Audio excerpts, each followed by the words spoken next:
a young age, we were all taught we needed to get good grades in high school and good scores on the ACT and SAT. We need to do many sports and succeed at our sport. We need to be involved with clubs, peer-to-peer groups, and other extracurricular activities.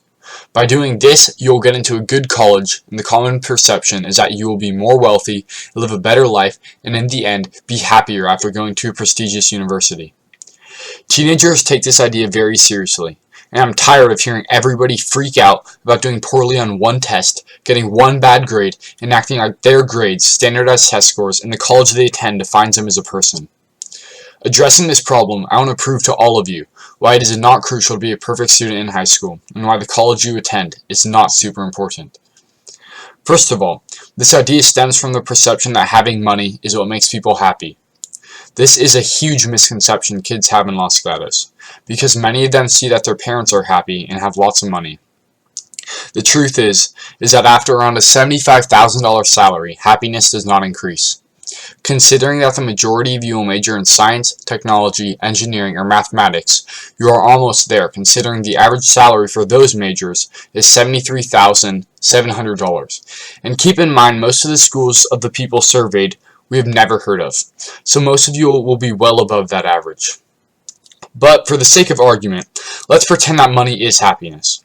Whether or not you go to Yale or San Jose State will not make as big of a difference as you may expect.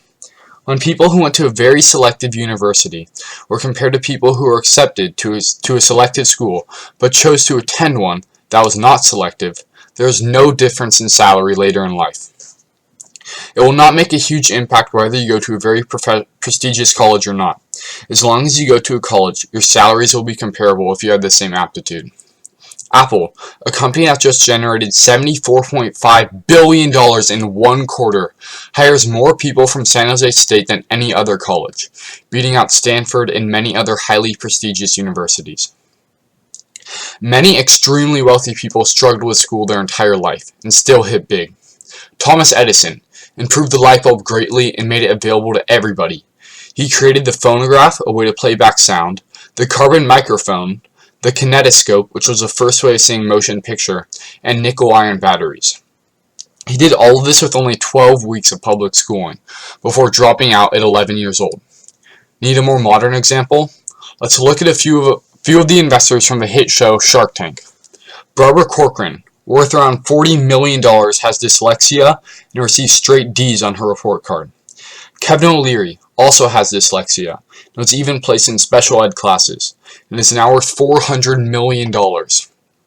Damon John, another investor with dyslexia, is now worth around $250 million. All of these people who would probably be labeled as stupid at our school prove that perseverance and attitude is much more important than any letters on a piece of paper. So the next time you are worried about failing one test or doing poorly on your SAT, remember the big picture. What you do after college and how you manage the obstacles life throws at you will determine a lot of your success. Don't worry, you will be successful and financially independent no matter what your parents and advisors say.